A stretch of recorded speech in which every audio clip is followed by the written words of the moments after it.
Hi guys, welcome to another Barb Stamps video. Today's video is all about our brand new style of ink pads.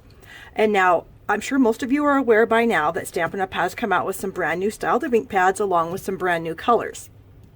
So I wanted to show you mainly the difference between the old pads and the new pads, how to open the new pads, how to re-ink the new pads, and what to do with these little labels that come on the back of the pads. So first off, I want to show you the difference in the pads. Okay, you can see the pads, they're basically still about the same size. What one of the differences is the depth of the pad. This one is a little bit thicker than this one, but that has to do with this kind of raised track that's on the bottom of these pads here. This pad does not have that. This pad is basically flat. It does have four little kind of impressions in the lid along with four little nubbies on the bottom, and that allows the pads to stack together. So they stack together really nicely. If you're carrying them somewhere, you can carry them. They're not going to slide apart. Whereas these old style pads, if I had 5 of these stacked up, they just don't stack that nicely. You go to try to move them, they tip over, they fall. They just do not stack nicely. You can see the difference there. So that's one benefit. So to open our old style pads, you simply just pushed it away, flipped it over, and then locked it into place. But a lot of people had trouble doing that, just getting the configuration. A lot of times the pads would come apart. So while it was a pretty good design, the new design is a lot better. To open the new ones, I just find that if I put a thumb here and a thumb here, and then I just pop it open, it opens up. Now, the very first few times you open it, it's like anything else that's plastic. It's going to be a little bit difficult to open. And then after you get it open, then you're supposed to slide it into place. Well, that can be a little bit tough too. Now, one of the things about this being a little bit tighter is a good thing. It's good because it's going to keep your pad sealed a lot better. You can see right here, these open spaces, these are gaps where air can get in. Well, there aren't any gaps in this new design. So that's going to really help keep your pads sealed and keep the air from getting in there and drying them out. So you'll notice, like I said, it's a little bit tough to open this. So I have found if I just take a little bit of wax paper and I just rub my wax paper on this side here and on this part here, both edges, and then I bring my wax paper to the inside and run it along this track. That's going to lubricate my plastic and allow that to slide a lot easier.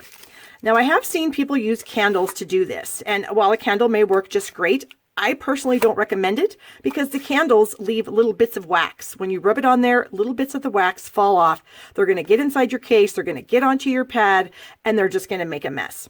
So I personally don't like to use candles. I just have found that using a little bit of wax paper works super well for me, and then they just pop into place.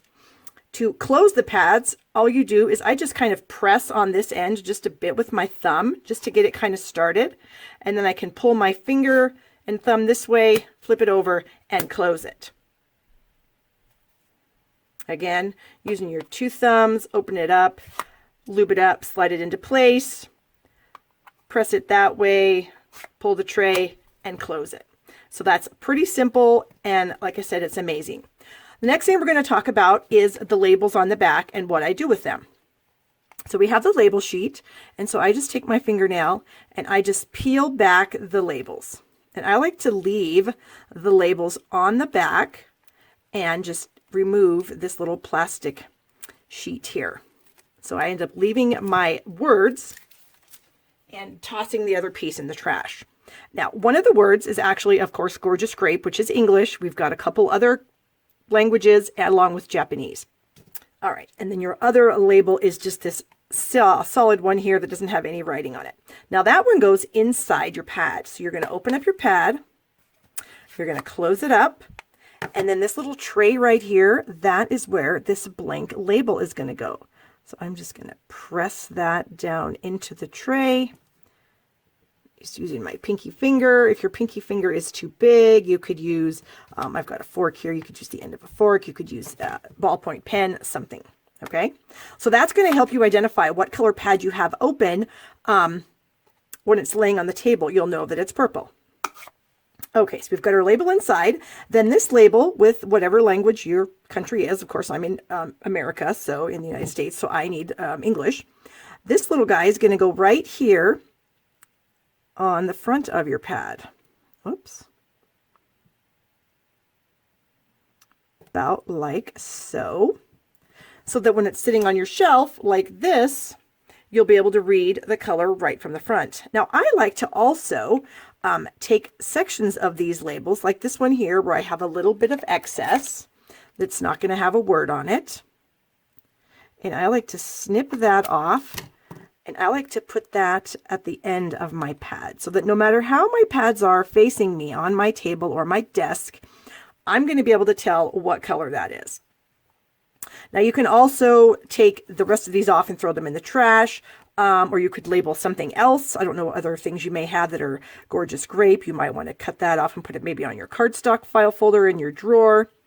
If you don't want to use any more of them, all you have to do is just peel this piece off if you don't like it. I don't like it because it's a little bit sticky. It's not going to hurt anything if it stays on there, but I don't like it. So I just gently peel that off. And then I'm just going to toss this piece into the garbage.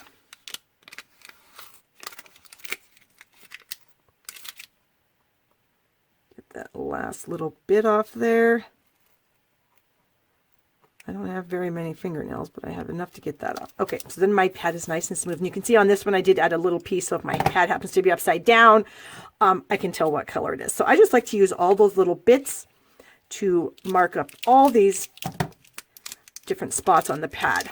All right, so we've talked about opening the pad, we've talked about labeling the pad, how the pad is better than our previous pads. The last thing I want to show you is how I re-ink my pads.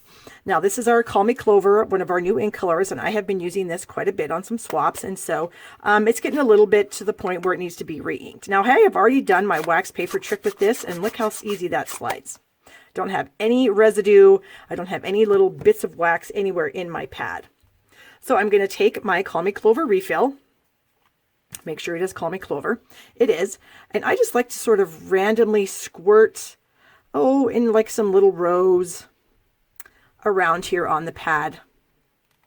And then I take the end of a utensil. It can be a fork, it could be a spoon, it could be a butter knife, whatever you might have. And then I just like to spread the ink around on the pad so that it gets covered everywhere. And then I let it set overnight, or maybe 12 hours or so, depending. I just usually do it before I go to bed. And then in the morning, it's ready to go. And that's all you do. Then I'll just clean my fork off, and I'm done. So again, press that, pull it, flip it closed. So I hope you guys learned something today. If you have any questions or comments, please leave them down below. I'm happy to answer them. And if you need any supplies, you can start ordering our brand new ink pads. Right now, we have our In Color collection, which is these 5 pads available right now in May. And then when June comes along, then you will be able to order all of our ink pads. And we have a lot, and they are sold as a collection, or you can purchase them individually. But look at all these fun new colors we are going to have to play with, you guys. Amazing. So give the video a thumbs up if you enjoyed it. Again, get your Stampin' Up! Merchandise at shoppingwithbarb.com. If you go to my blog at barbstamps.com, I do always offer free gifts with purchase, so you can check that out when you use my host code. So thank you again for watching, and I hope you guys have a wonderful day.